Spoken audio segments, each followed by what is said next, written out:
안녕하세요. 책 읽어주는 남자 포인트 페이지입니다. 오늘 하루는 어떠셨나요? 각자의 삶 속에서 하루를 잘 지켜내신 여러분께 응원의 인사를 전합니다. 제 채널에 방문하시는 모든 분들의 가정에 행복이 늘 함께 하시길 기원하며 오늘의 도서를 소개합니다. 진리는 고전으로 남았고 고전은 곧 진리를 말하고 있다. 현대에 우리가 경험하는 모든 것들과 고민하는 모든 것들의 전부를 탈무드에서 만날 수 있으며 그 답 또한 얻을 수 있을 것이다.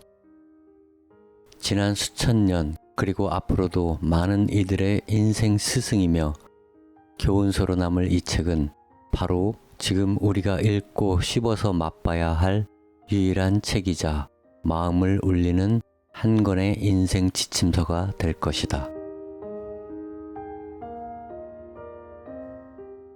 많은 분들이 좋아하시고 삶의 지혜를 구하는 책 탈무드입니다.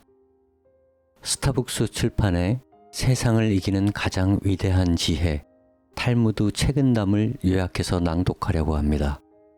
이번 영상에서는 탈무드 편을 소개하고 다음 영상에서는 책은담으로 인사드리겠습니다. 낭독을 시작하겠습니다. 세상을 이기는 가장 위대한 지혜 탈무드 마빈 콕에 이어 지음 휘닉스 역금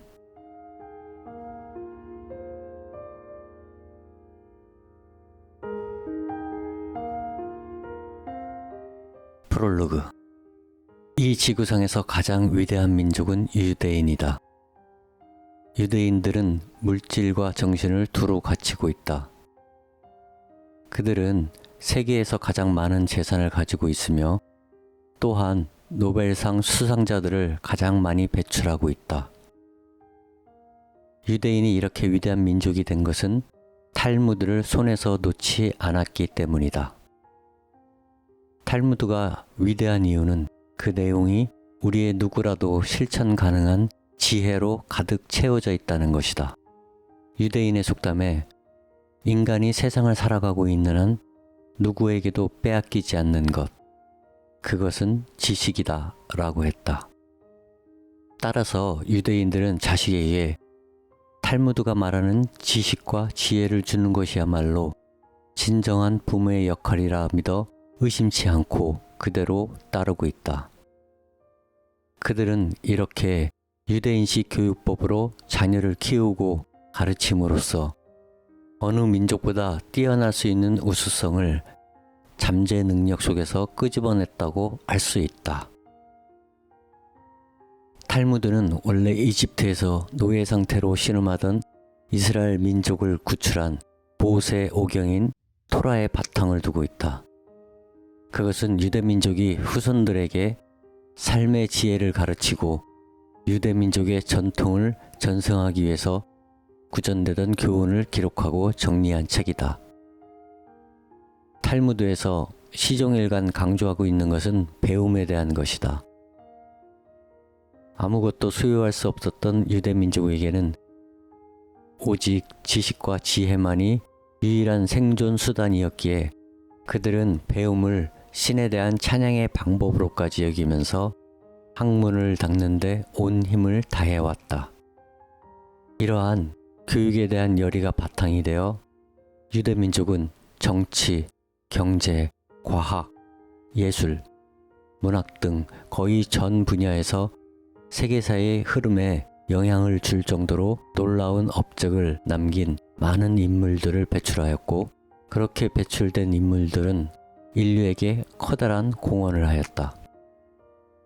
이 책 탈무드는 경전이자 잠언집이기도 하지만 처세술과도 같은 측면이 존재한다.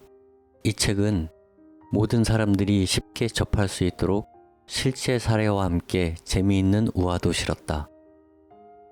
따라서 독자들은 탈무드를 각자의 상황에 맞게 취하기도 하고 버리기도 하면서 실생활에 활용한다면 우리의 인생은 지금보다 좀 더 나아지고 즐거워질 것이다.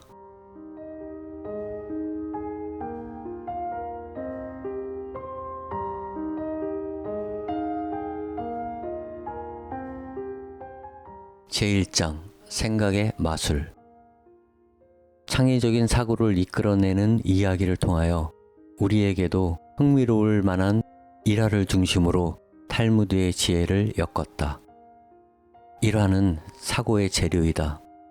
이 재료로 맛있는 음식으로 만드느냐 아니면 맛없는 음식을 만드느냐는 오로지 당신의 솜씨에 달렸다.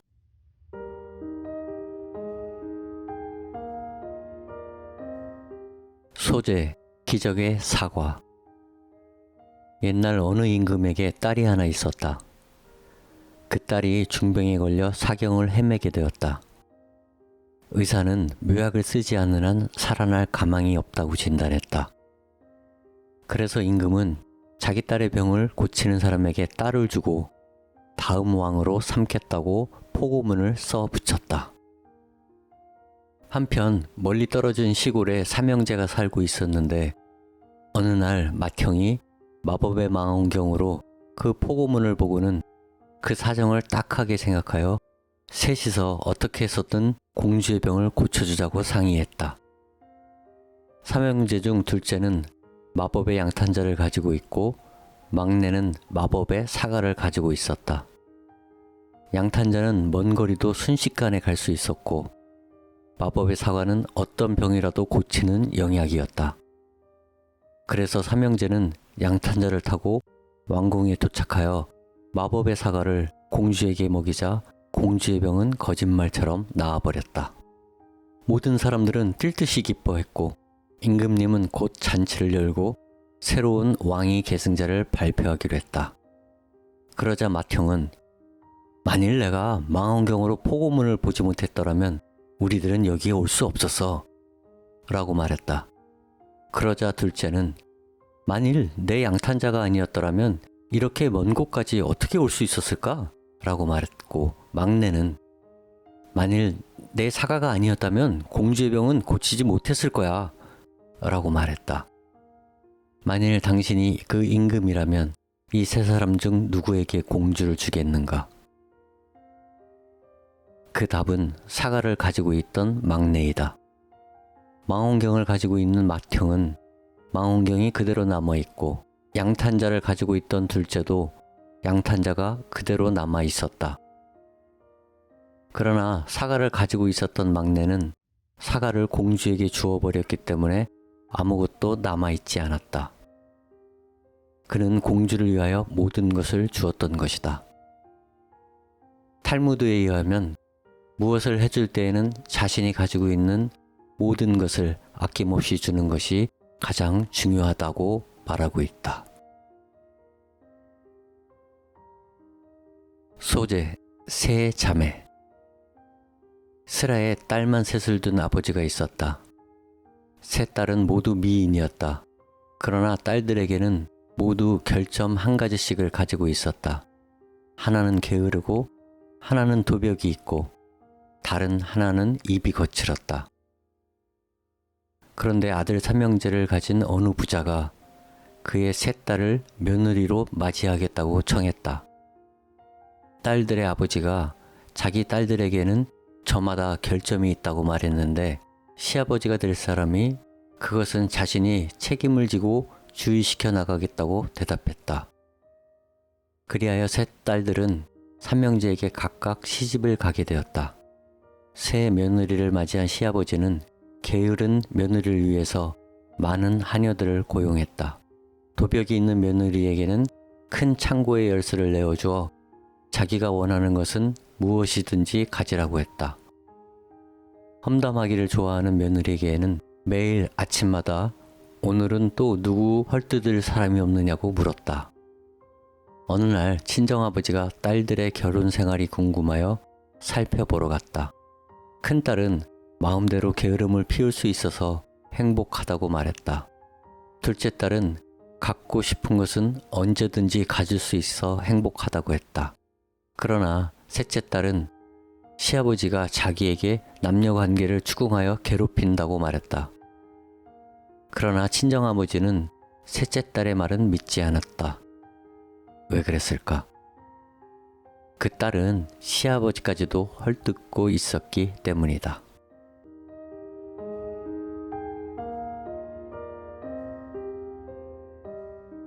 소재, 혀를 조심하라.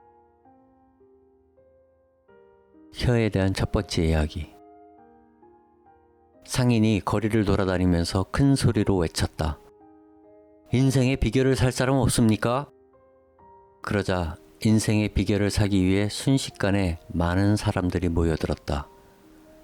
그 중에는 랍비도 몇몇 있었다. 그 비결을 내가 삽시다 라고 사람들이 서로 재촉하자 상인은 다음과 같이 말했다. 인생을 참되게 사는 비결은 자기의 혀를 신중하게 사용하는 것이요. 혀에 대한 두 번째 이야기. 어느 랍비가 학생들을 위해 만찬을 베풀었다. 그 만찬에는 소와 양의 혀로 만든 맛있는 요리가 나왔는데 그 가운데는 딱딱한 혀와 부드러운 혀가 있었다. 학생들은 저마다 부드러운 혀만을 골라 먹으려고 했다. 그러자 랍비가 말했다. 그대들도 언제나 혀를 부드럽게 간직하게. 딱딱한 혀를 가진 사람은 남을 화나게 하거나 불화를 가져오는 법이니까.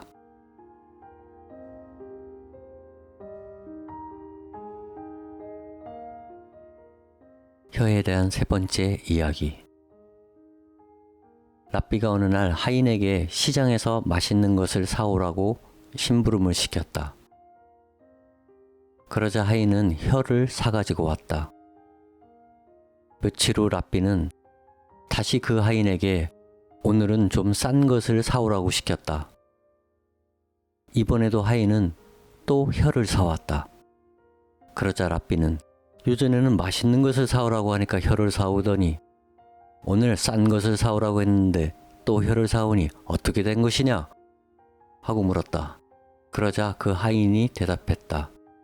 혀는 아주 좋으면 그보다 더 좋은 것이 없고 나쁘면 그보다 더 나쁜 것이 없기 때문입니다.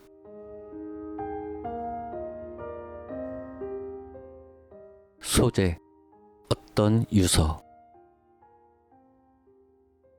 예루살렘에서 멀리 떨어진 곳에 살고 있는 한 현명한 유대인이 아들을 예루살렘에 있는 학교에 보냈다. 그런데 아들이 예루살렘에서 공부하는 동안 그 아버지가 병을 얻었는데 아무래도 아들을 만나보지 못하고 죽을 것 같아 유서를 썼다. 유서의 내용은 전 재산을 노예에게 물려주되 그 가운데 그의 아들이 원하는 것 한 가지만 주라는 내용이었다. 드디어 그 아버지는 죽었고 노예는 자신의 행운을 기뻐하며 예루살렘으로 달려가 주인의 아들에게 아버지의 죽음을 전하면서 유서를 내보였다. 아들은 몹시 놀라고 슬퍼했다. 아버지의 장례가 끝난 후 아들은 어떻게 하면 좋을까 곰곰이 생각하다가 랍비를 찾아가 유서의 내용을 설명하고 아버지가 왜 제게 재산을 조금도 물려주시지 않았을까요? 아버지가 화낼 만한 일들을 한 적도 없는데 말입니다. 하고 불평을 털어놓았다. 그러자 랍비는 말했다. 천만에 자네 아버지는 몹시 현명한 분으로 자네를 진심으로 사랑하셨네. 유서를 보면 그것을 잘 알 수 있네. 그러나 아들은 원망스럽게 말했다. 노예에게 재산을 물려주시고 자식에게는 아무것도 남겨주시지 않았는데도 말입니까? 저에게는 조금의 사랑도 없는 어리석은 행위로밖에 생각되지 않습니다. 그러자 랍비는 말했다. 자네도 아버지만큼 현명하게 머리를 써야 하네.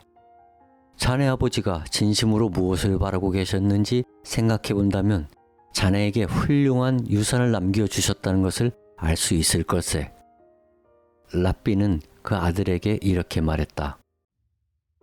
우선 자네 아버지는 임종할 무렵 자네가 집에 없기 때문에 노예가 재산을 가로채 도망쳐버리거나 써버리거나 어쩌면 자기가 죽었다는 사실조차 자네에게 전하지 않았을지도 모른다고 생각하여 재산 전부를 노예에게 준다고 한 걸세. 재산을 받은 노예는 기쁜 나머지 자네를 만나러 달려가 그 사실을 확인시키려 할 것이므로 재산이 고스란히 보존될 것이라고 생각하신 것일세. 그렇지만 그게 저에게 무슨 소용이 있습니까? 랍비가 말했다. 젊은이라 역시 지혜가 부족하군. 노예의 재산은 모두 주인에게 속한다는 사실을 자네는 모르나? 자네의 부채는 자네가 원하는 것 중 한 가지만은 자네에게 물려주신다고 분명히 말씀하시지 않았나? 자네는 노예를 선택하면 되는 걸세. 이것이야말로 아버지의 사랑이 넘치는 지혜로운 생각이 아닌가. 아버지의 깊은 뜻을 깨닫고는 랍비가 일러준 대로 한 다음 그 노예를 해방시켜 주었다. 그 후 그는 항상 역시 나이 든 사람의 지혜는 당할 수가 없어 라고 입버릇처럼 말하곤 했다.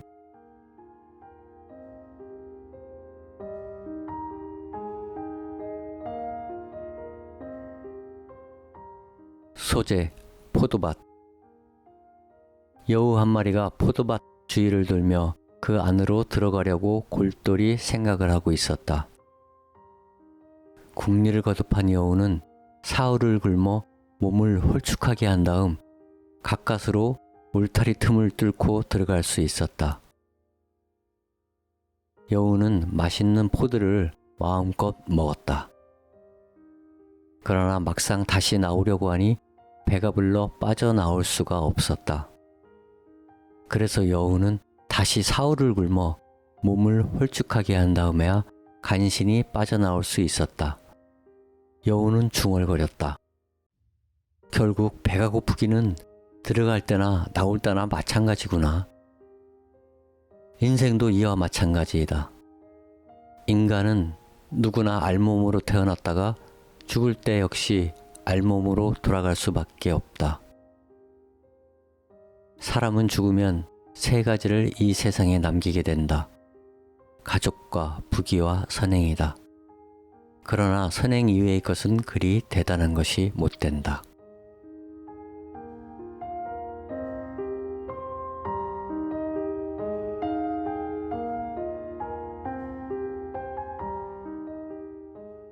소재, 나무 열매. 한 노인이 뜰에서 묘목을 심고 있었다. 마침 그곳을 지나던 사람이 그것을 보고 노인에게 물었다. 노인께서는 그 나무에서 언제쯤 열매가 열릴 거라고 생각하십니까? 70년쯤 지나면 열리겠지. 노인은 대답했다. 노인장께서는 그때까지 사실 수 있을까요? 하고 그가 묻자 노인은 이렇게 대답했다. 물론 그때까지 나는 살 수가 없겠지. 하지만 내가 태어났을 때 가수원에는 열매가 풍성했지. 그것은 내가 태어나기 전에 아버지가 나를 위해 씨앗을 뿌렸기 때문이지. 내 경우도 그렇다네.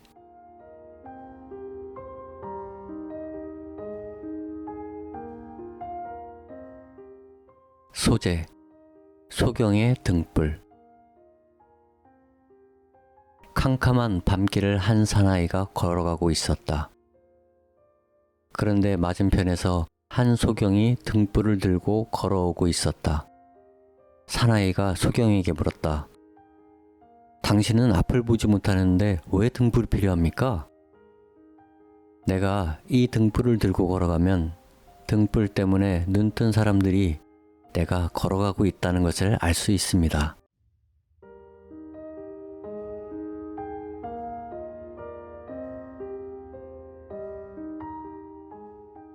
소재, 초대받지 않은 손님.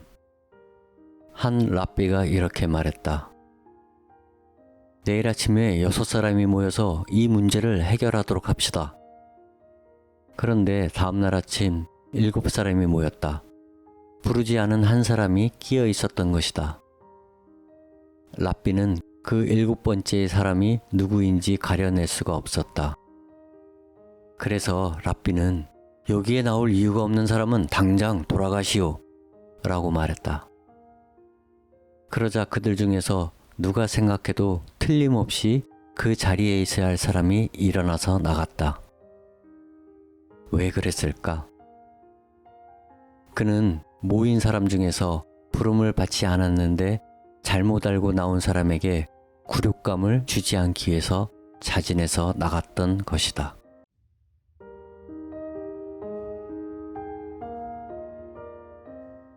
소재, 지도자의 선택.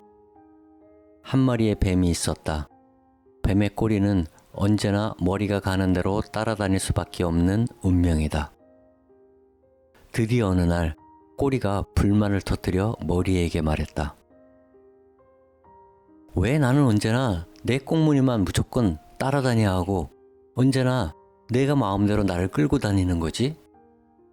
이건 너무 불공평한 일이야. 나도 역시 뱀의 한 부분인데 언제나 노예처럼 끌려다녀야 한다니 이건 말도 안 돼. 그런 멍청이 같은 소리는 그만해.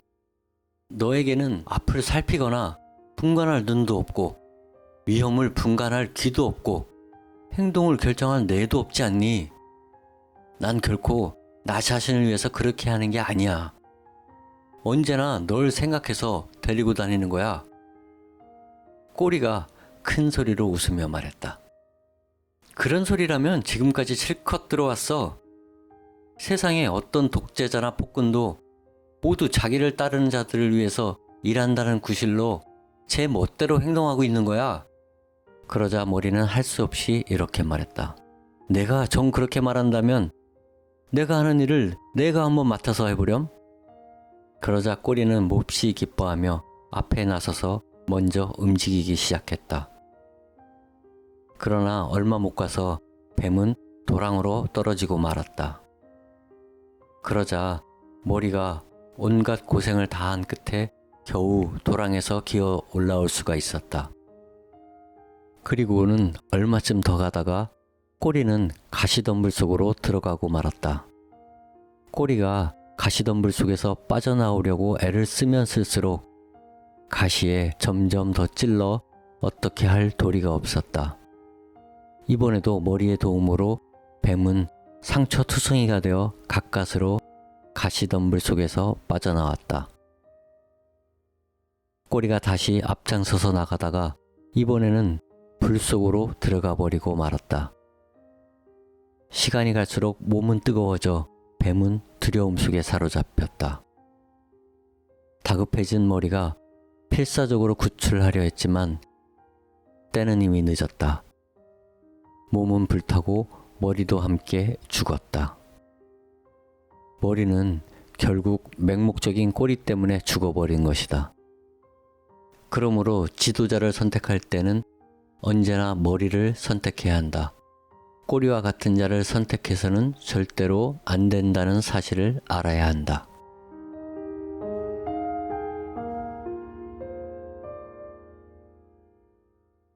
소재, 3가지의 슬기로운 행위. 예루살렘에 사는 사람이 여행을 하다가 병을 얻었다. 그 여행자는 이제 살아날 가망이 없다고 생각하고 여관 주인을 불러 이렇게 말했다. 나는 이제 곧 죽게 될 것 같소. 내가 죽었다는 소식을 듣고 예루살렘에서 사람이 찾아오거든 내 소지품을 내어주시오.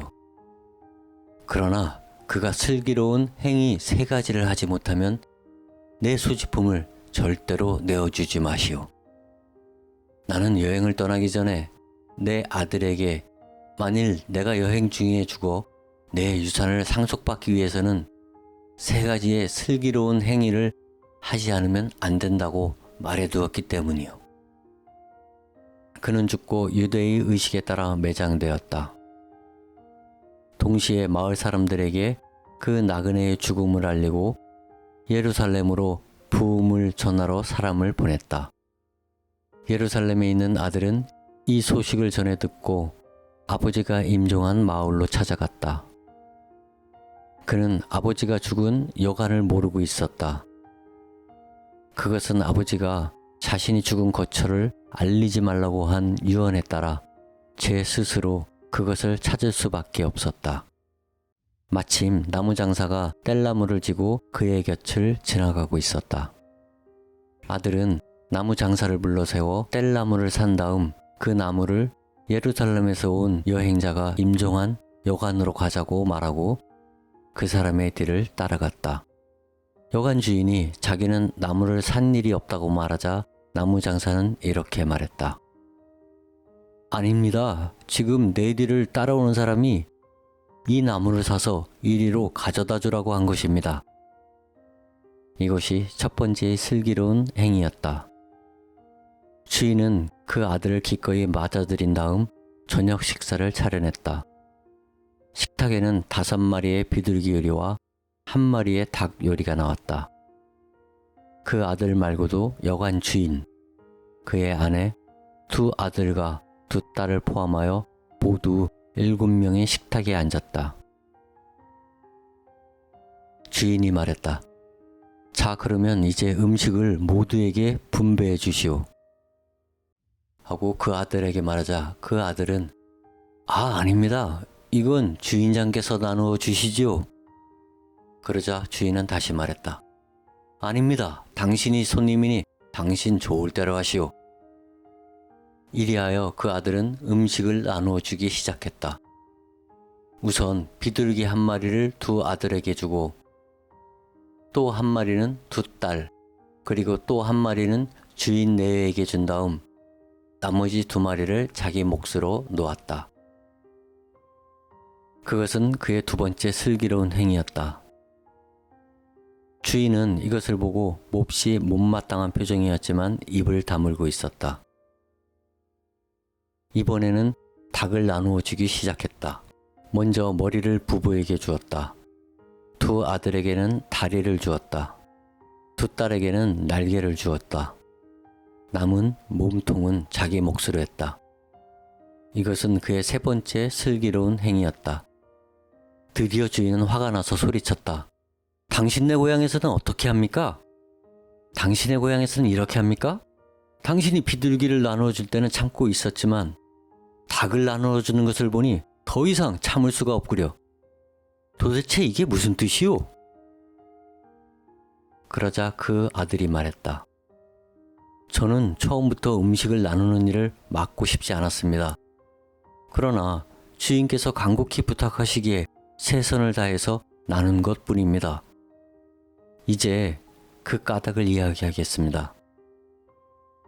주인 부부와 비둘기 1마리를 합쳐 3이고 2 아드님과 비둘기 1마리를 합치면 3이고 2 따님과 비둘기 1마리를 합쳐 3이고 비둘기 2마리와 저를 합쳐서 3이니 이보다 더 공평하게 나눌 수는 없을 것입니다. 또 주인장은 가장이시니 닭의 머리를 드린 것이고 2 아드님은 이 집의 기둥이므로 다리를 주었고 2 따님은 머지않아 날개가 돋쳐 시집을 갈 것이기 때문에 날개를 준 것입니다. 그리고 저는 배를 타고 이 고장에 왔지만 다시 돌아가야 할 몸이므로 몸통을 가진 것입니다. 자, 이제 어서 아버님의 소지품을 제게 주십시오.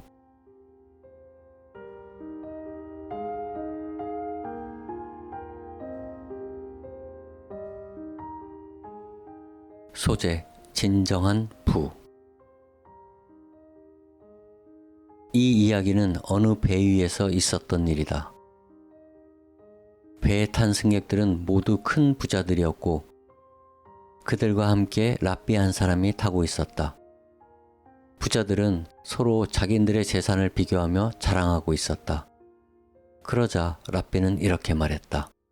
나는 내가 제일 부자라고 생각하고 있지만 그 재산을 보여줄 수는 없군요. 그런데 갑자기 해적들이 나타나 그 배를 습격했다. 부자들은 그들의 금은 보석과 모든 재산을 해적들에게 빼앗겼다. 해적들이 물러간 뒤에 배는 겨우 항구에 닿았다. 랍비의 높은 교양은 곧 그 항구 사람들에게 인정을 받았다. 랍비는 학교의 학생들을 모아놓고 그들을 가르쳤다. 얼마 후 랍비는 함께 배를 타고 여행했던 부자들을 만나게 되었다. 그들은 모두가 비참한 가난뱅이로 전락해 있었다. 그들은 랍비를 보고 이렇게 말했다. 당신이 최고의 부자라는 그 말이 옳았어요. 지식을 가지고 있는 사람은 모든 것을 가지고 있는 것과 마찬가지예요. 지식은 빼앗기지 않고 언제나 가지고 다닐 수가 있다. 그러므로 교육이 가장 중요하다는 것이 유대인의 지혜다.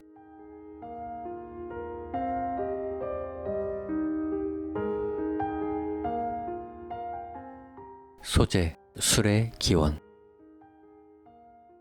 태초의 인간이 모든 씨앗을 뿌리고 있었다. 그때 악마가 찾아와서 무엇을 하느냐고 물었다. 인간이 대답했다. 나는 지금 놀라운 식물을 심고 있다네. 악마가 말했다. 전에는 이런 식물을 본 적이 없는데. 인간은 악마에게 이렇게 설명했다. 이 식물에는 아주 탐스럽고 달고 맛있는 열매가 열리게 되는데 그 즙을 마시면 아주 기분이 좋아진다네. 악마가 말했다. 그렇다면 나도 꼭 한몫 끼워주게. 인간이 승낙하자 악마는 양과 사자와 원숭이와 돼지를 끌고 와서 죽인 다음에 그 피를 거름으로 주었다. 이렇게 하여 포도주가 만들어졌다. 술은 처음 마시기 시작할 때는 양처럼 온순하지만 좀 더 마시면 사자처럼 사나워진다. 그보다 더 마시면 원숭이처럼 춤추고 노래를 부르며 거기에 더 많이 마시면 토하고 뒹굴고 돼지처럼 추해지게 된다. 술은 악마가 인간에게 준 선물인 것이다.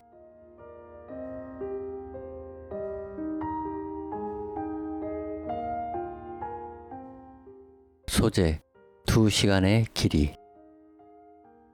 한 왕이 가지고 있는 포도밭에는 많은 노동자들이 일하고 있었다. 그 가운데 한 노동자는 남들보다 솜씨가 뛰어나고 아주 능률적으로 일했다.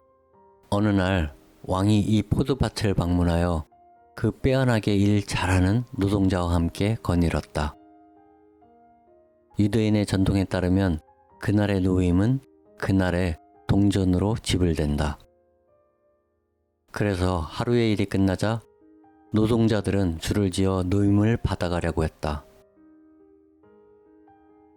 노동자들은 모두 같은 액수의 노임을 받았다.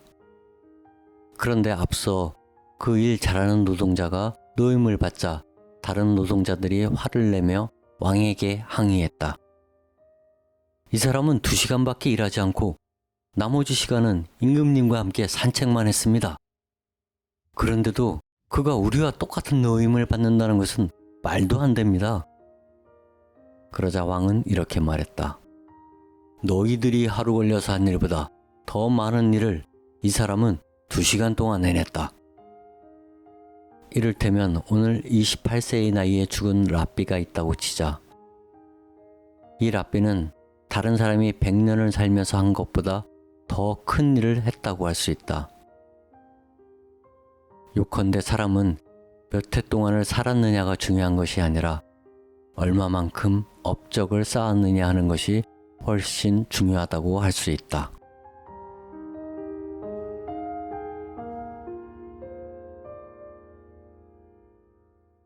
소재, 거미와 모기와 미치광이. 다윗 왕은 평소에 거미는 장소를 가리지 않고 아무데나 거미줄을 치는 더러운 동물이고 아무짝에도 쓸모가 없는 벌레라고 생각하고 있었다. 그런데 어느 전쟁에서 다윗은 적군에게 포위되어 빠져나갈 수 있는 길을 잃고 말았다. 궁여지책으로 그는 어떤 동굴 속으로 피신했다. 그런데 그 동굴 입구에는 때마침 거미 한 마리가 줄을 치기 시작하고 있었다. 그를 추격하여 온 병사들은 일단 동굴 앞까지 이르렀지만 입구에 거미줄이 쳐 있는 것을 보고는 동굴 안에 사람이 없으리라 판단해 그냥 돌아가게 되었다. 이렇게 쓸모없다고 생각한 벌레가 목숨을 구해준 것이다.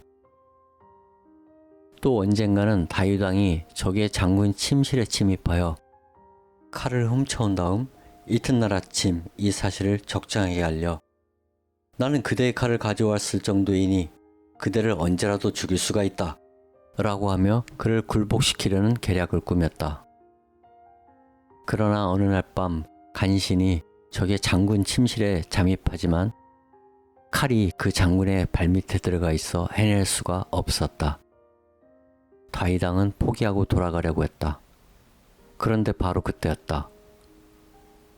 모기 한 마리가 날아와 장군의 발에 앉았다. 장군은 무의식 중에 발을 움직였다. 순간 다윗왕은 칼을 빼냈다. 그리고 또 언젠가 다윗왕이 적에게 포위되어 위기를 맞았을 때 그는 느닷없이 미치광이 신용을 했다. 적의 병사들은 이 미치광이가 설마 왕이라고는 생각하지 못하고는 지나쳐 버렸다. 이러한 예에서 보듯이 어떤 것이나 세상에 쓸모없는 것은 없다. 그러므로 아무리 하잘것없는 것이라도 절대 소홀히 해서는 안 된다.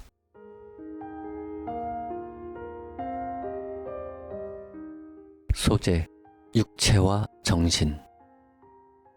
왕에게는 아주 맛있는 과일이 풍성하게 열리는 나무가 있었다. 왕은 그 과일나무를 지키기 위해 경비 2사람을 고용했다. 한 사람은 소경이고 다른 한 사람은 절름발이었다. 그런데 2사람은 못된 꾀를 궁리해서 나무의 열매를 따먹는 데 합의했다. 소경이 절름발이를 어깨 위에 태우고 절름발이가 가리키는 방향으로 움직이면서 맛있는 과일을 실컷 훔쳐 먹었다. 왕이 크게 진노하여 2사람을 신문했다. 소경은 앞을 볼 수 없었기 때문에 자기는 따먹을 수 없다고 말하고 절름발이는 저렇게 높은 곳에 어떻게 올라갈 수 있겠느냐고 말했다. 그러나 왕은 그것이 일리 있는 말이라고는 생각했지만 2사람 말을 전적으로 믿지는 않았다. 어떤 일에 있어서나 둘의 힘은 하나의 힘보다 위대하다. 사람은 육체만 가지고는 아무것도 할 수 없다. 또한 정신만 가지고도 아무것도 할 수 없다. 육체와 정신이 힘을 합쳐야 좋은 일이건 나쁜 일이건 할 수가 있는 것이다.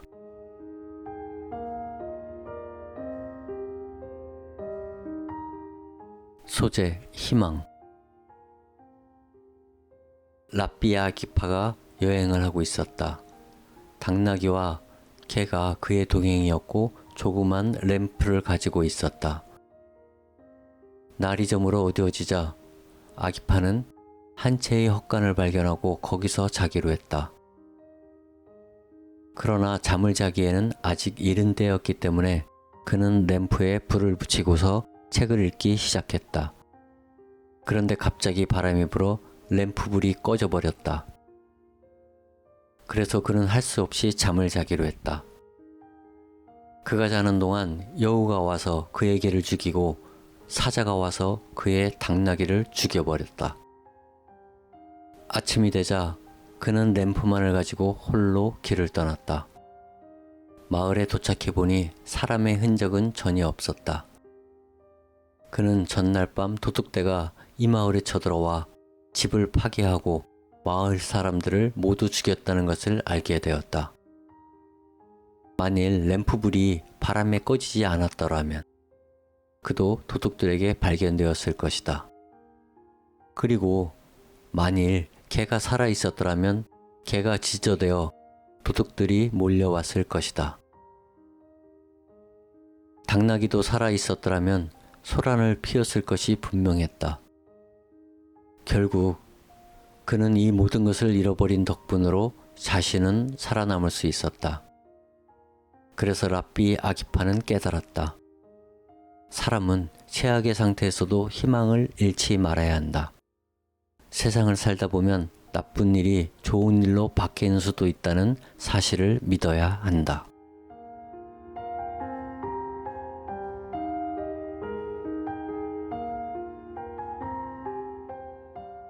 소재, 결혼하는 딸에게. 나의 사랑하는 딸아, 내가 만일 남편을 왕처럼 존경한다면 그는 너를 여왕처럼 떠받들 것이다. 그러나 내가 하녀처럼 처신하면 남편은 너를 하녀처럼 취급할 것이다. 만일 내가 지나치게 자존심을 세워 그를 섬기기를 싫어한다면 그는 폭력으로 너를 하녀로 만들어 버릴 것이다. 만일 남편이 친구 집을 방문하게 되거든 그를 단정히 정장 차림으로 나가게 하여라.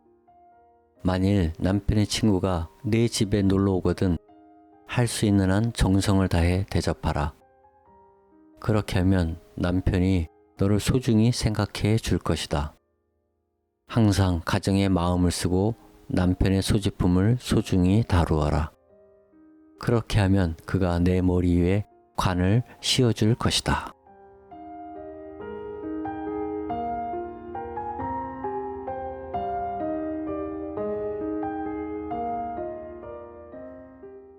소재, 위대한 공로자. 왕이 병에 걸렸다. 희귀한 병으로 의사는 왕이 사자의 젖을 먹어야 낫는다고 말했다. 그러나 사자의 젖을 어떻게 구하느냐가 문제였다.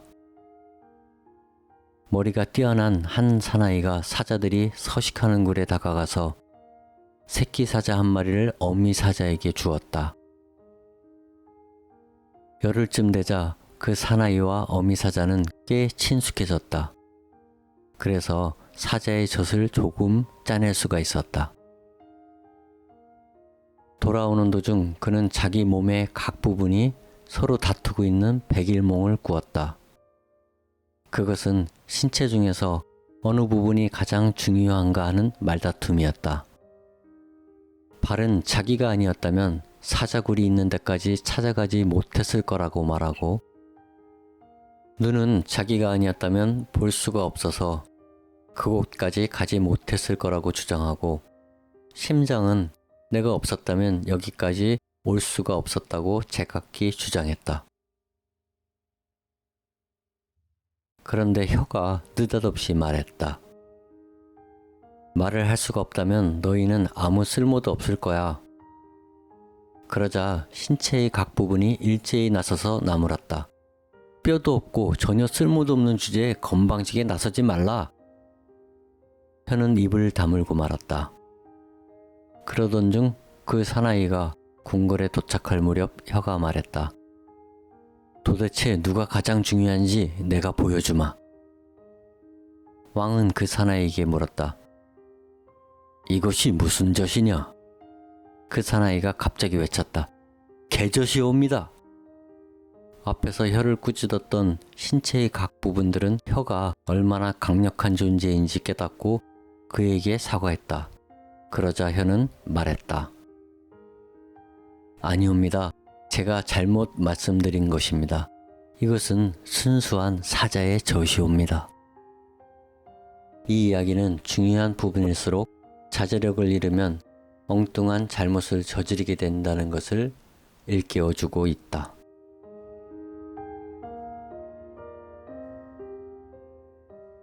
소재, 빛나는 작별 인사. 어떤 사람이 오랜 여행으로 몹시 지쳐 있었다.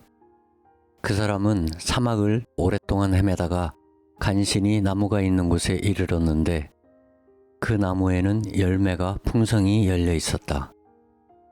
그는 나무 그늘에 쉬면서 과일로 허기를 달래고 그 옆에 있는 물로 목을 적시고는 안도의 한숨을 길게 내쉬었다. 그는 가던 길을 계속가야만 했다. 그는 나무에게 감사하며 작별 인사를 했다. 나무야, 너무나 고맙다. 내 신세를 어떻게 갚아야 할지 모르겠구나. 내 열매가 달콤해지도록 빌고 싶지만 내 열매는 이미 충분히 달콤하고 상쾌한 나무 그늘이 있기를 바라고 싶지만 내 그늘은 이미 충분히 시원하고 내가 더 자라기 위해서 물이 풍족하기를 빌어주고 싶지만 내게는 이미 물도 넉넉하구나. 그러니 내가 너를 위하여 할 수 있는 것은 오직 내가 더욱 많은 열매를 맺어서 너같이 아름다운 나무가 번성하기를 비는 것밖에 없구나. 당신이 작별을 하면서 어떤 기원을 해주고 싶지만 그 사람이 더 현명해지기를 바라고 싶어도 그는 이미 충분히 현명하고 이미 충분히 부유하고 남들로부터 환영받는 선량한 사람이라면 이렇게 작별 인사를 하는 것이 가장 현명하다. 부디 대개 아이들이 당신과 같이 훌륭한 사람으로 자라기를 빕니다.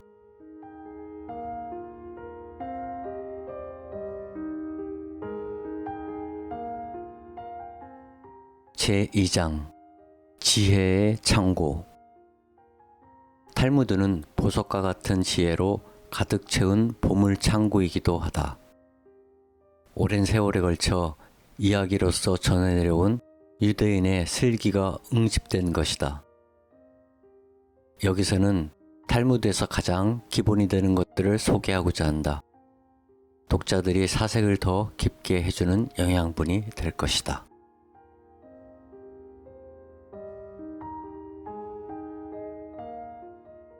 소재, 인생.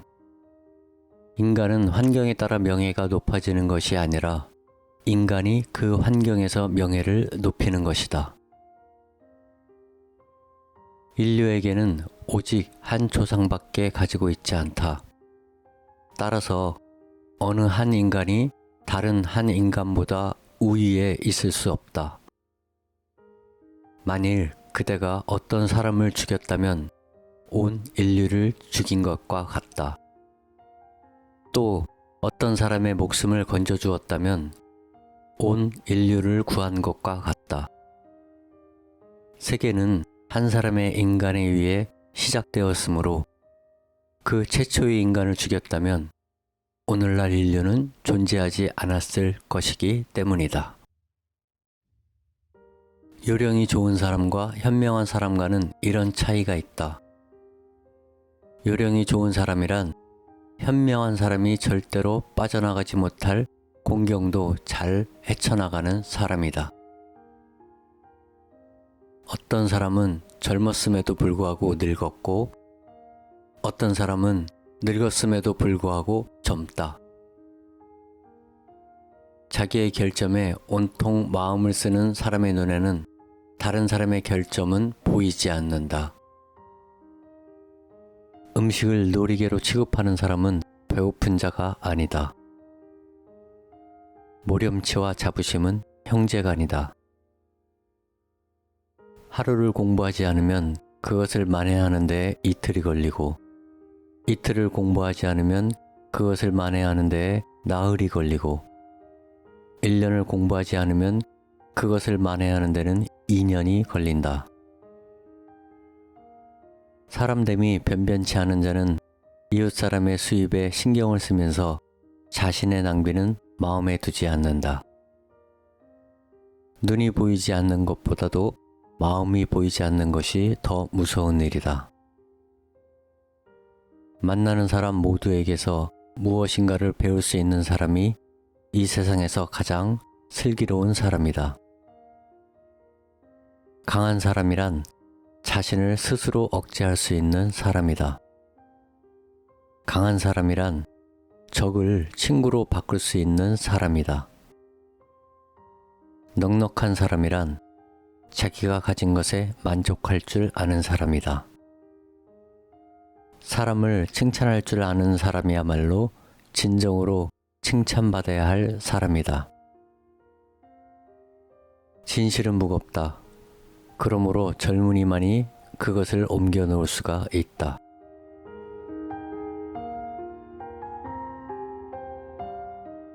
소재, 평가.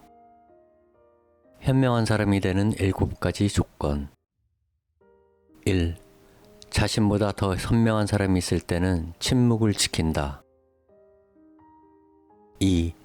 남의 이야기를 중단시키지 않는다. 3. 대답할 때 서두르지 않는다. 4. 항상 급소를 겨냥하여 질문하고 조리 있는 대답을 한다. 5. 먼저 시작해야 할 일부터 착수하고 뒤로 미루어도 되는 일은 맨 뒤에 한다. 6. 모르는 것은 모른다고 인정한다. 7. 진실을 받아들인다. 소재, 술. 술이 머리로 들어가면 비밀은 밖으로 밀려나온다. 친절한 시중을 받으며 마시는 술은 어떤 술이라도 맛이 좋으며 그 술은 명주가 된다. 악마가 사람들을 찾아다니다가 너무 바쁠 때는 그 대리인으로 술을 보낸다. 포도주는 오래되면 될수록 그 맛이 더욱더 훌륭해진다. 지혜도 이와 마찬가지이다. 해가 거듭되면 될수록 지혜는 더욱더 무르익어 간다. 인생을 허송세월로 보내는 방법은 아침에는 늦잠을 자고 낮에는 술을 마시고 저녁에는 쓸데없는 잡담을 한다. 포도주는 금이나 은 그릇에서는 잘 빚어지지 않지만 지혜로 만든 그릇 속에서는 제맛을 낸다. 소재, 가정. 부부가 서로 진심으로 사랑한다면 칼날같이 좁은 침대에 누워도 함께 잘 수 있다. 그러나 서로 미워한다면 아무리 넓은 침대라도 좁게만 느껴진다. 이 세상에서 가장 행복한 남자는 좋은 아내를 얻은 사나이다. 만나보지 않은 여자와는 결혼하지 말라. 아내를 이유 없이 괴롭히지 말라. 하나님은 내 아내의 눈물방울을 세고 계신다. 모든 병 중에서 마음의 병이 가장 괴롭고 모든 악 중에서는 악처보다 더 고약한 것은 없다. 이 세상에서 다른 것으로 바꿀 수 없는 것은 젊었을 때 결혼하여 늙도록 함께 살아온 아내이다. 아내는 남자의 집이다. 아내를 선택할 때에는 겁쟁이가 되라. 자식들을 키우면서 절대 차별하지 말라.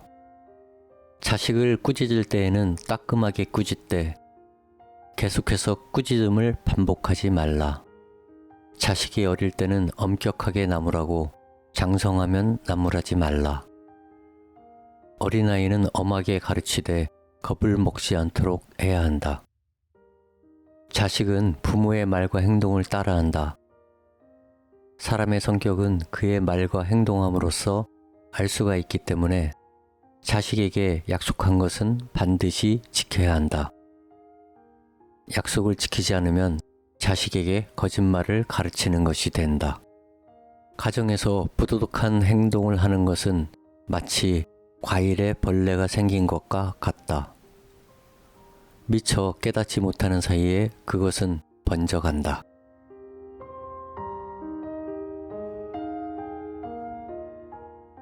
소재, 교육.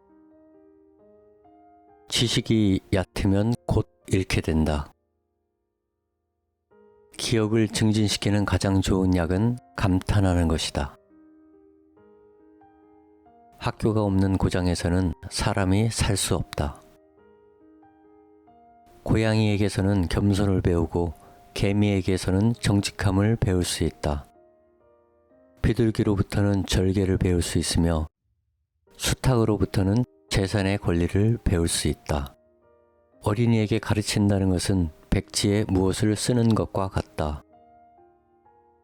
나이 든 사람에게 가르친다는 것은 이미 글씨가 가득 씌어 있는 종이에 여백을 찾아 써 넣으려는 것과 같다. 향수 가게에 들어가면 향수를 사지 않고 나와도 몸에서 향기가 난다. 피혁 가게에 들어가면 가죽을 사지 않더라도 고약한 냄새가 몸에 밴다. 칼을 들고 일어서는 사람은 책을 들고 일어서지 못하고, 책을 들고 일어서는 사람은 칼을 들고 일어서지 못한다.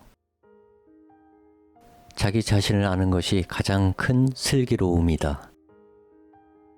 의사의 충고만 들었다면 그에게 돈을 지불할 필요는 없다. 값비싼 보석을 찾기 위해 아무 값어치도 없는 양초가 사용되기도 한다.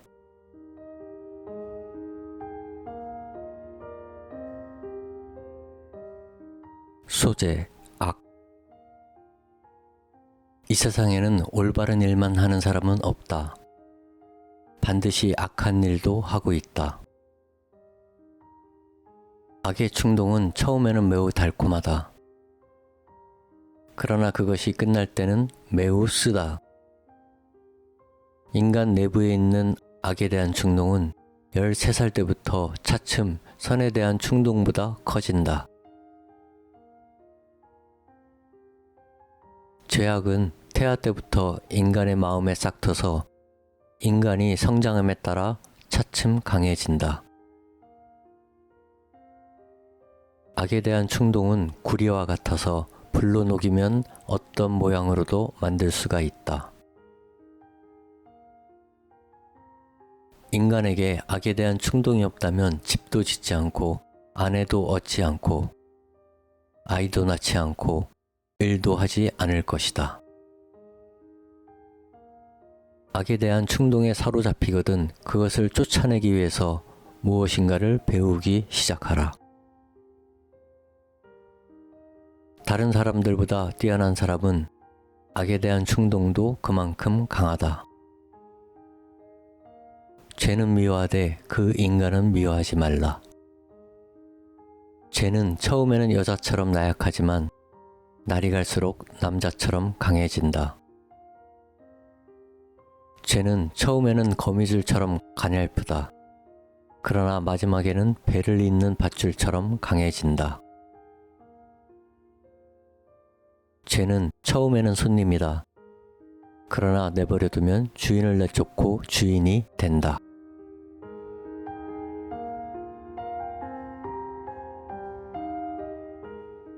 소재, 중상모략. 남을 헐뜯는 일은 살인보다도 더 위험하다. 살인은 한 사람만을 해치지만 험담은 꼭 세 사람을 해치기 때문이다. 즉, 험담을 하는 사람 자신과 그 말을 비판 없이 그냥 듣고 있던 사람, 그리고 그 험담의 주인공이다. 남을 헐뜯는 사람은 흉기로 사람을 해치는 것보다도 더 죄가 무겁다. 흉기는 가까이 가지 않으면 상대를 해치지 못하지만 중상은 멀리서도 사람을 해치기 때문이다. 불타고 있는 장작에 물을 끼얹으면 완전히 꺼지지만 중상모략을 받아서 화가 난 사람에게는 아무리 사과를 해도 그 마음속의 불을 끌 수 없다.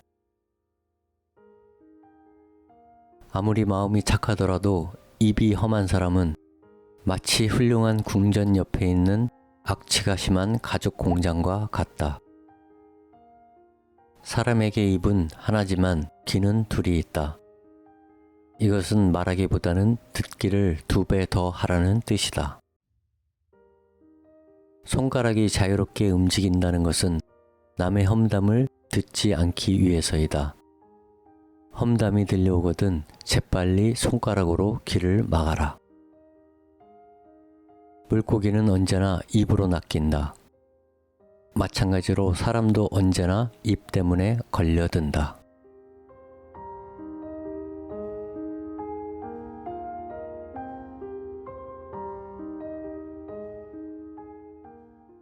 제3장 행복의 가치. 탈무드에 들어있는 일하나 격언은 아무 생각 없이 그냥 읽기만 해서는 의미가 없다. 머리를 써서 생각할 때 비로소 탈무드의 가치는 살아난다. 우리는 탈무드의 지혜를 받아들이고 행동으로 옮길 때 비로소 진정한 행복을 찾을 수 있을 것이다.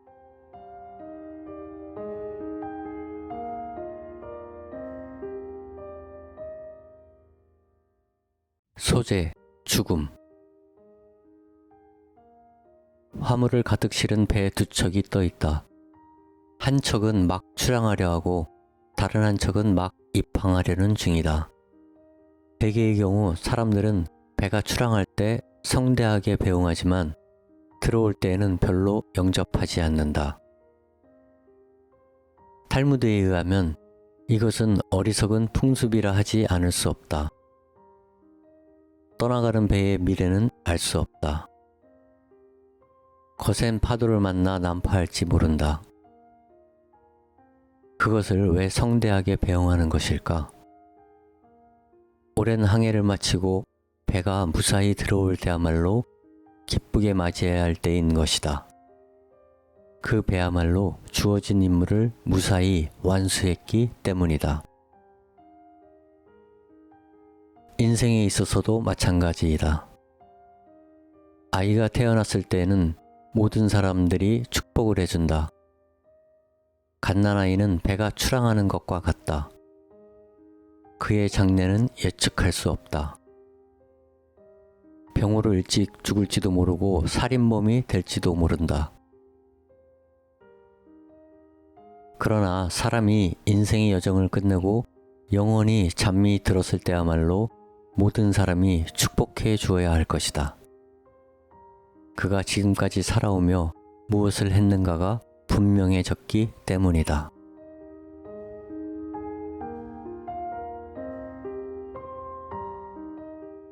소재, 맥주.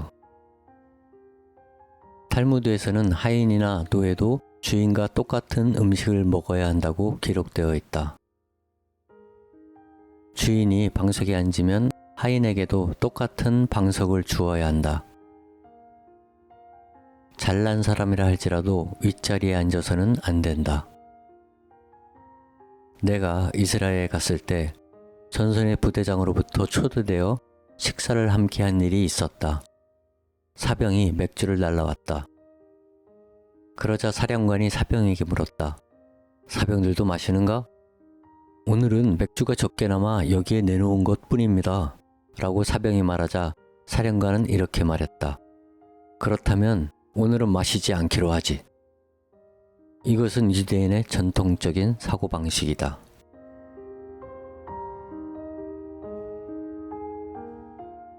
소재, 손. 인간은 태어날 때에는 주먹을 쥐고 있다. 그러나 죽을 때에는 주먹을 편다. 그 까닭은 무엇일까? 태어날 때에는 이 세상 모든 것을 붙잡으려고 하기 때문이다. 그러나 죽을 때에는 모든 것을 남아있는 인간에게 주어버리고 자신은 아무것도 가지지 않기 때문이다.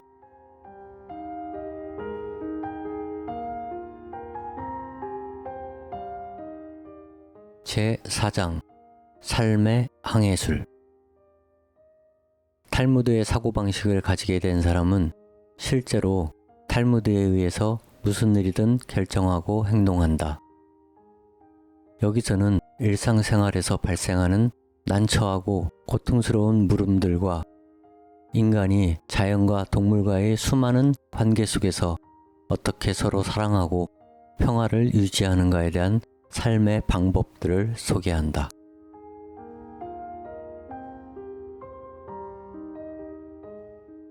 소재, 형제. 형제 두 명이 다투고 있다. 누구의 말이 옳고 그른지 따위에 대한 언쟁이 아니라 돌아가신 어머니의 유언을 둘러싸고 벌어진 다툼이었다.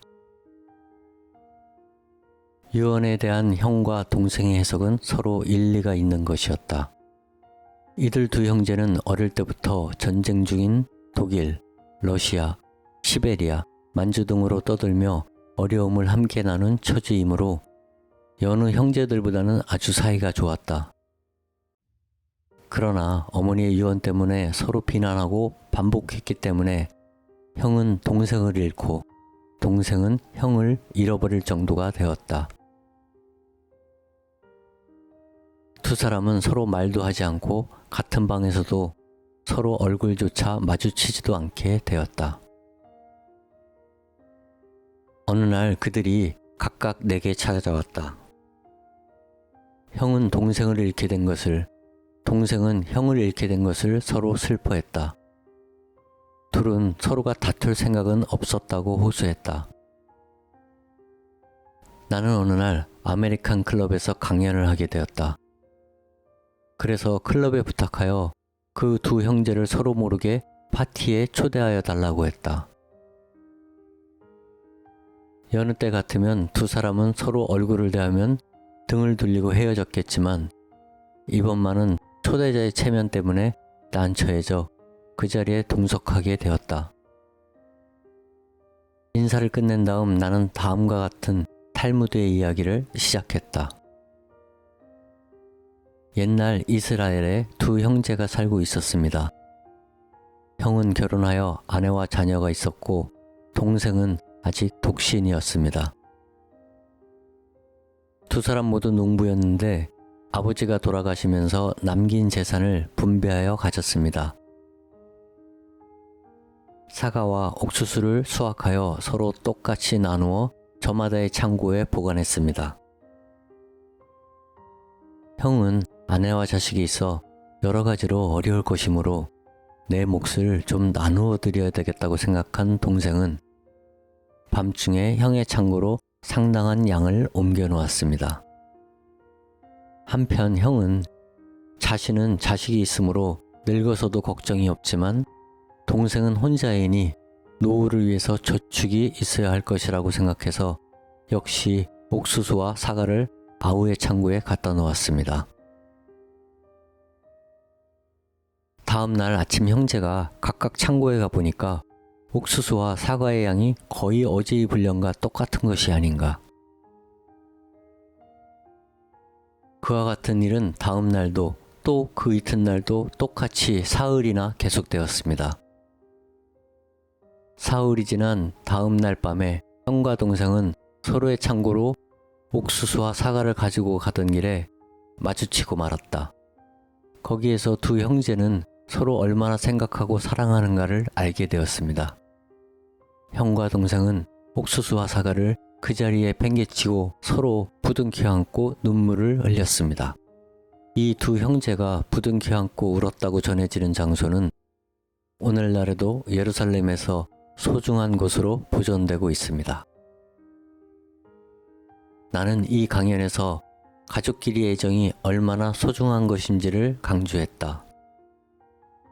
그 결과 두 형제의 오랜 반목은 눈 녹듯이 사라지고 말았다.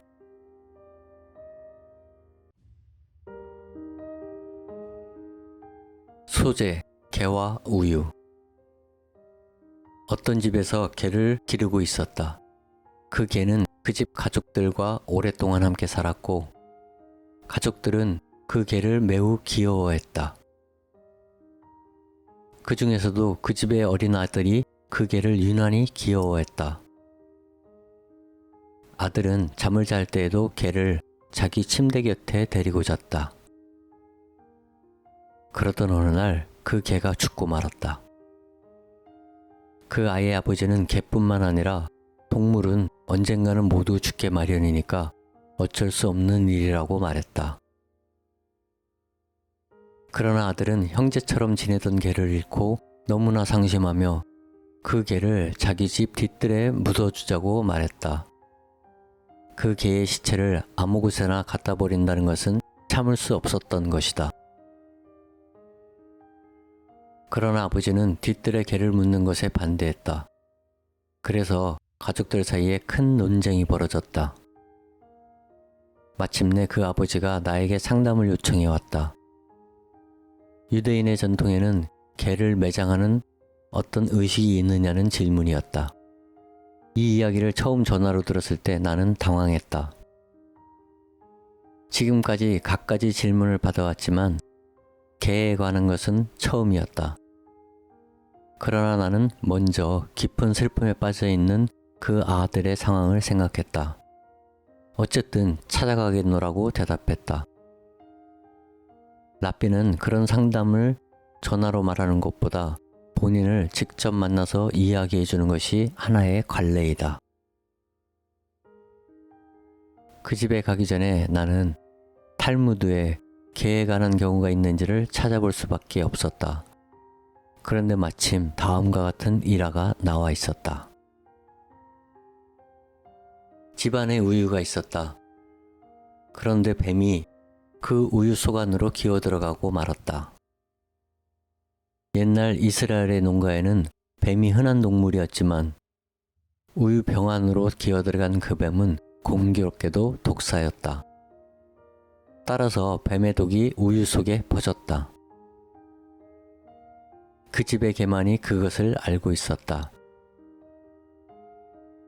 가족들이 우유를 꺼내자 그 개는 야단스럽게 마구 짖기 시작했다. 가족들은 모두 다 왜 개가 저렇게 마구 짖어대는지를 미처 깨닫지 못했다. 마침내 가족 중에 한 사람이 그 우유를 마시려 하자 개는 그에게 달려들어 우유를 쏟아버리고 말았다. 그리고 쏟아진 우유를 개는 핥아먹었다. 개는 곧 죽고 말았다. 그제서야 식구들은 그 우유 속에 어떤 독이 들어있음을 알게 되었다. 그래서 당시 랍비들은 그 개에게 많은 경의와 칭찬을 아끼지 않았다. 나는 그 집을 방문하여 탈무드에 있는 이 이야기를 들려주었다. 아버지의 반대는 차차 누그러지고 아들이 사랑하는 개는 그 집의 뒤뜰에 묻히게 되었다.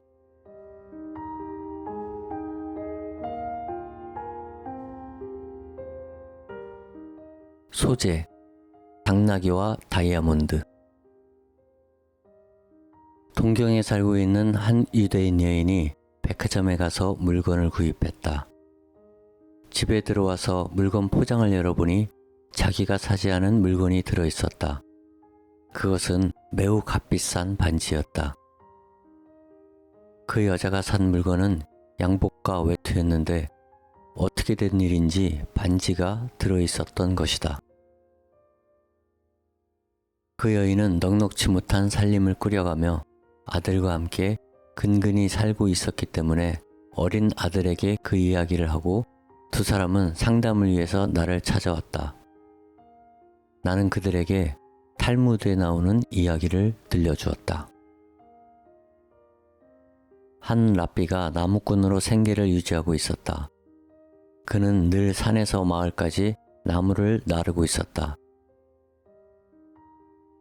그는 나무를 나르는 시간을 단축시켜 그 남는 시간을 탈무드를 공부하는 데 이용할 생각으로 당나귀 한 마리를 사기로 했다. 그는 마을 장터에 가 아랍 상인에게서 당나귀 한 마리를 샀다.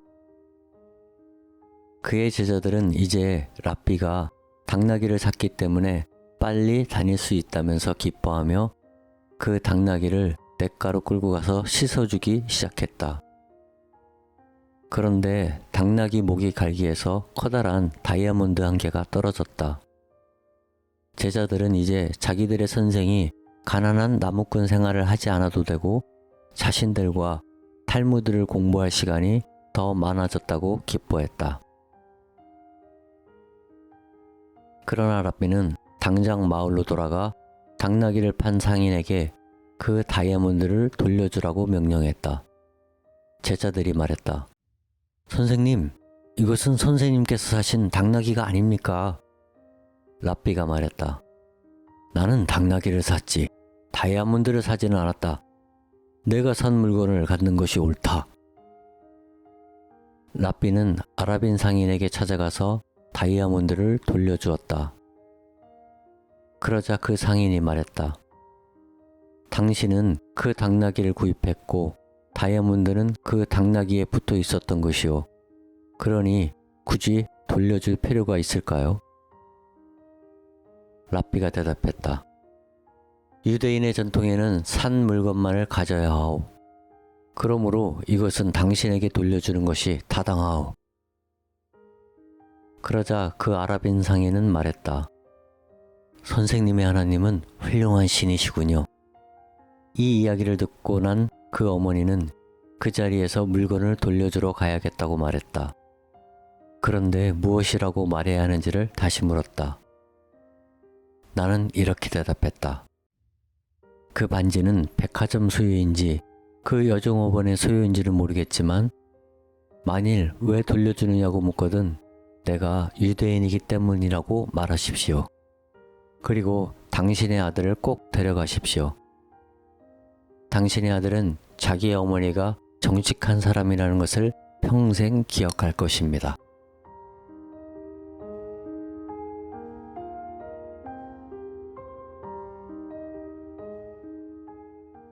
소재, 위기에서 벗어난 부부. 결혼한 지 10년이 된 부부가 있었다. 그 부부는 퍽 금슬이 좋고 행복해 보였다. 그런데 어느 날 그 남편이 나를 찾아와서 아내와 이혼을 했으면 한다고 하면서 승인해 줄 것을 요청했다. 나는 오래전부터 그 부부를 잘 알고 있었으므로 결혼 생활에 이상이 있어서 이혼을 신청한 것은 아니라고 생각했다. 남편의 말은 자기들에게는 자녀가 없기 때문에 자신의 가족들이 이혼할 것을 강요하고 있다는 것이었다. 유대의 전통에서는 결혼한 후 10년이 지나도 자녀가 없으면 남편은 아내와 이혼할 권리가 있었다. 남편과 아내는 둘 다 헤어지기 싫었다. 그러나 가족들의 압력이 너무 강하기 때문에 어떻게 해야 할지 갈피를 잡을 수 없게 된 남편이 마침내 내게 상담을 하러 왔던 것이다.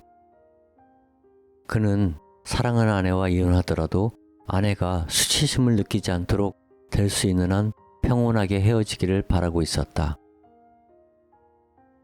얼마 후 그 부부가 함께 나를 찾아왔다. 두 사람은 진정으로 서로 사랑하고 있음을 알 수 있었다. 대부분 랍비들은 이혼에 대해 반대하는 편에 선다. 왜냐하면 일단 악처에게 장가든 남자는 그 여자와 헤어져서도 거의 동일한 실수를 저질러서 다시 좋지 않은 부인을 얻곤 하기 때문이다. 나는 여기서 한 가지 해결책을 마련했다. 탈무드를 활용하기로 내심 생각한 나는 그 남편에게 아내를 위해 성대한 파티를 열고 그 자리에서 수년간 함께 살아온 아내가 얼마나 훌륭한 배우자였는지를 여러 사람들 앞에서 말하도록 충고했다. 나의 조언을 듣고 그는 매우 기뻐했다. 그는 아내와 싫어서 헤어지는 것이 아니라는 것을 꼭 밝히고 싶었기 때문이다. 그가 헤어지는 아내에게 선물을 주고 싶다고 하기에 무엇을 선물하겠느냐고 물었더니 아내가 참으로 소중하게 오랫동안 간직할 수 있는 것을 주고 싶다고 대답했다. 그래서 나는 파티가 끝났을 때 아내에게 내가 가지고 있는 모든 것 중에서 당신이 갖고 싶은 것 한 가지를 말하면 무엇이든 선물로 주겠소 라고 말하도록 권했다. 그리고 아내에게는 어떤 귀뜸을 해두었다. 파티가 끝났다. 내가 권한 대로 남편은 아내에게 무엇이든지 원하는 것을 하나를 주겠다고 말했다. 다음 날 아침 내가 입회한 자리에서 아내가 그 대답을 하기로 되어 있었다. 그 부인은 다만 한 가지를 선택했다. 그것은 남편이었다. 두 사람은 이혼을 취소했다. 후에 두 사람 사이에는 아이가 둘이나 태어났다.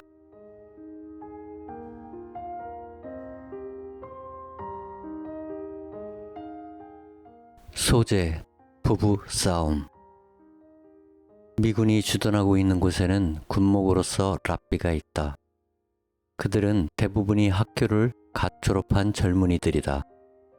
따라서 그들이 보기에는 내가 장로와 같은 위치에 있기 때문에 어떠한 문제가 발생하면 나의 의견을 듣기 위하여 찾아오거나 전화를 한다. 어느 날 젊은 랍비 한 사람이 나를 찾아왔다. 그런데 그때 마침 한 부부가 상담을 하기 위해 나를 찾아왔다. 그래서 나는 그 부부에게 나를 찾아온 랍비가 당신들의 이야기를 들어도 좋겠느냐고 물었다. 부부는 동의했다. 부부간의 문제는 두 사람을 동석시켜서 들으면 싸움만 하게 마련이어서 두 사람을 각각 따로 불러서 들어야 한다. 한 사람씩 이야기를 듣게 되면 서로 배우자를 소중히 여기고 상대방을 위하고 있음을 알 수 있다. 그래서 참을성 있게 그들의 이야기를 들어주고 동정심을 가지고 대하면 대부분의 경우 부부간의 문제는 해결된다. 우선 나는 남편의 이야기를 듣고 그의 주장을 모두 인정했다. 그 다음에는 아내의 이야기를 듣고 그녀가 말하는 것을 모두 옳다고 했다. 두 사람이 돌아간 후 나는 그 젊은 랍비에게 물었다. 당신이라면 어떻게 판결하겠소? 그러자 그는 이렇게 말했다. 저는 납득할 수가 없습니다. 선생님은 남편의 말을 들었을 때에도 그의 말이 전부 옳다고 하시고 아내의 말을 들었을 때도 그녀의 말이 전부 옳다고 하셨습니다. 두 사람이 각각 상반되는 말을 하는데 어째서 두 사람의 말이 다 옳다고 할 수 있습니까? 그래서 나는 젊은 랍비가 하는 말도 옳다고 말했다. 이와 같은 판결 방법을 보고 독자는 어떻게 생각하는가? 나를 줏대없는 사람이라고 생각하는가? 나는 이렇게 생각한다. 각양각색의 사람들이 다양한 관계를 가지고 찾아오는데 당신은 옳고 당신은 틀렸다고 판단해서는 안 된다고. 그렇게 하면 도리어 그들의 갈등을 더욱 심화시킬 뿐이다. 이때 가장 중요한 것은 두 사람의 열전 상태를 냉각시켜 주는 일이다. 그러기 위해서는 양쪽의 주장을 모두 인정해 줌으로써 서로가 냉정을 찾아 차츰 화해하게 하는 것이다. 그러므로 이런 종류의 다툼은 우선 어떤 의견이라도 상대의 주장을 인정해 줄 필요가 있다.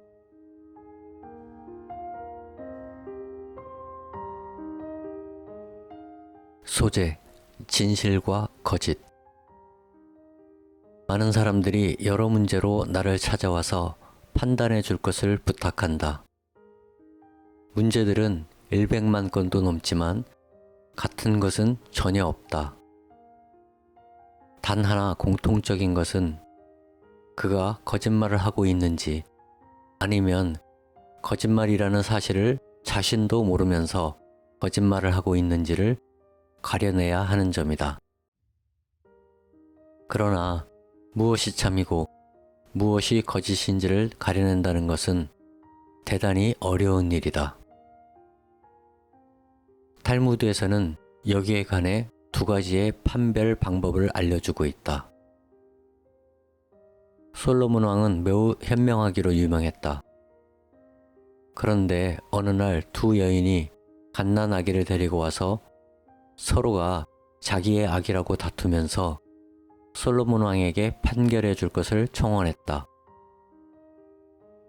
솔로몬 왕은 여러 가지 사실을 알아보았지만 끝내 그 갓난아기가 어느 여인의 아기인지 알 수가 없었다.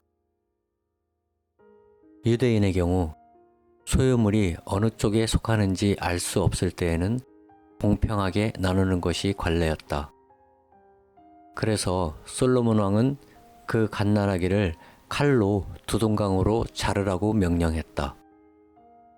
그러자 갑자기 한 여인이 미친 듯이 울면서 그렇게 하시려면 그 아이를 차라리 저 여인에게 주십시오 하고 소리쳤다.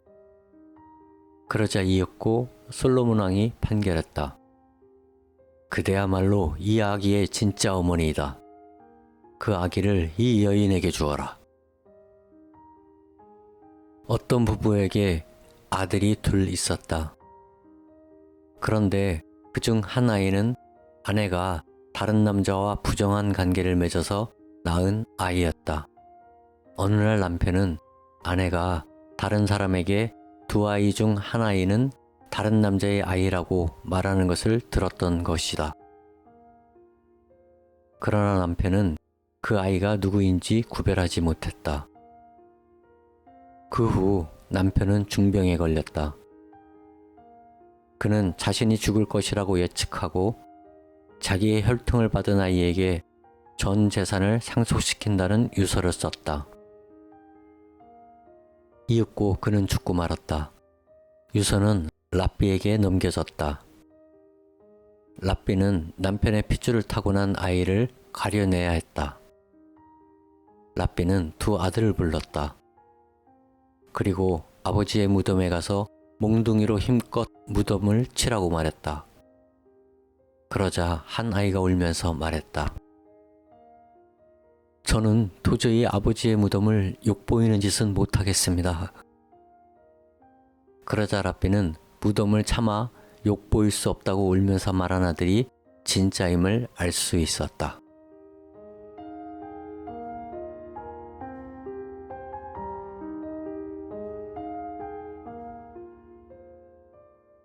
소재, 축복의 말. 어느 병실에서 나와 의사, 환자 이렇게 세 사람이 있었다. 환자는 심한 뇌출혈로 중태에 빠지게 되었다. 그러자 주위는 지독한 악취로 가득 차 있었다. 환자는 의식불명 상태였고 의사는 그를 살리기 위해서 무척 애를 쓰고 있었다. 상당한 양의 피가 수혈되고 있었다. 수혈을 멈추면 환자는 곧 죽을 형편이었으므로 의사는 절망적인 표정을 짓고 있었다. 의사는 나에게 이렇게 물었다. 랍비님은 지금 무엇을 생각하고 계십니까? 그래서 나는 이렇게 대답했다. 지금 나는 죽고 사는 문제에 대해서는 생각하고 있지 않습니다. 가느다란 혈관에서 귀한 피가 흘러나오고 있기 때문에 이 환자가 위독하다는 생각을 하고 있습니다. 마침내 수혈이 끊기자 그 환자는 죽었다. 의사는 피로에 지쳐 내게 도움을 청했다. 그래서 나는 그에게 탈무드의 한 이야기를 해주었다. 유대인은 왕을 만날 때나 일출을 구경할 때나 어떤 때에도 축복의 말을 한다. 예를 들면 화장실을 갈 때에도 유대에게는 축복의 말이 있다. 그러자 의사는 나에게 물었다. 당신은 화장실에 갈 때 뭐라고 말합니까? 나는 다음과 같이 대답했다. 인간의 몸은 뼈와 살 외에도 여러 가지 부분으로 이루어져 있습니다. 그런데 몸 안에서 닫혀 있어야 할 것은 닫혀 있어야 하며 열려 있어야 할 것은 열려 있어야 합니다.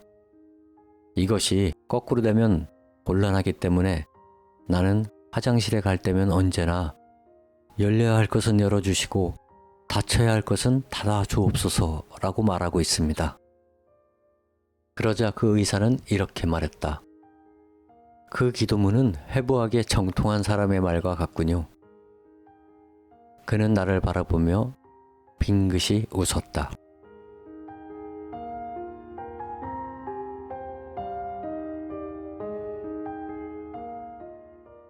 소재, 자선. 자선을 하여 기부금을 내놓으면 사람들은 일반적으로 자기의 돈을 잃어버린 것처럼 생각하기 쉽다. 그러나 실제로는 그렇지 않다. 다른 사람에게 돈을 주면 그만큼의 돈은 되돌아오기 마련이다. 자선하는 데 돈을 쓰면 쓸수록 더 많은 돈이 다시 돌아오게 된다. 나는 이런 이야기를 사람들에게 할 때면 다음과 같은 탈무드의 이야기를 인용한다. 어떤 고장에 큰 농가가 있다. 그 농가의 주인은 예루살렘 부근에서 가장 자선을 많이 베풀기로 알려진 농부였다.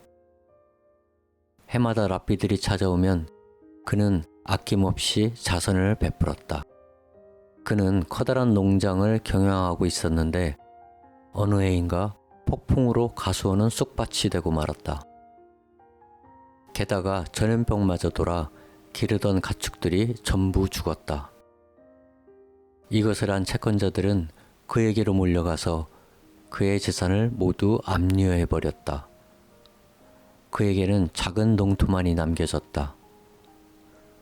그러나 그는 하나님이 주시고 다시 거두어 가셨으니 어쩔 수 없지 하고 말하면서 조금도 흔들리지 않았다. 그 해에도 랍비들은 언제나처럼 그를 찾아왔다. 랍비들은 그토록 부유하던 그가 이처럼 몰락해버린 것을 보고 동정을 금치 못했다. 그런데도 그 농가의 안주인은 남편에게 이렇게 말했다. 우리는 지금까지 랍비님들에게 학교를 세워주고 예배당도 유지시켜주고 가난한 사람들을 도와주고 노인들을 위해서 기부금을 내왔는데 올해 아무것도 기부하지 못하게 되었으니 어떻게 하면 좋아요? 그래서 그들 부부는 은혼을 거듭하고 나서 마지막으로 남은 땅의 절반을 팔아서 랍비들에게 헌금하고 그 대신 나머지의 땅으로 좀 더 부지런히 일하며 그것을 채우자고 다짐했다. 랍비들은 생각지도 못한 헌금을 받게 되자 깜짝 놀랐다. 그들 부부는 그 해에는 나머지 절반 땅으로 농사를 지었다. 부부가 어느 날 쟁기로 밭을 가는데 소가 쓰러졌다. 흙투성이가 된 소를 끌어내자 그 밑에서 보물이 나왔다. 그 부부는 그 보물을 팔아서 다시 옛날처럼 큰 농장을 경영할 수 있게 되었다. 다음 해에도 랍비들은 또 그 부부를 찾아왔다. 랍비들은 그 농부가 여전히 가난한 생활을 계속하고 있으리라 생각하고 예전에 그 작은 오두막으로 찾아갔다. 그런데 이웃 사람들이 이렇게 말했다. 그는 이제 여기에서 살고 있지 않습니다.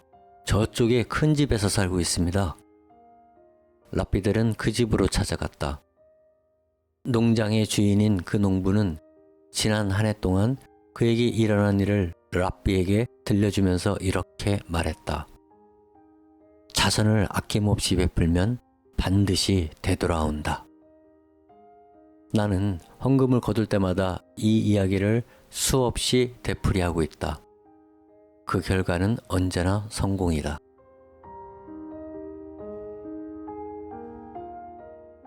소재, 생명의 바다.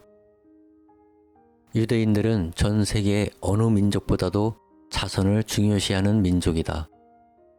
그럼에도 불구하고 오늘날에는 자선을 하라고 권하지 않으면 자선을 베풀지 않는 유대인들도 생기게 되었다. 그런 경우 나는 다음과 같은 이야기로 그들을 자극한다.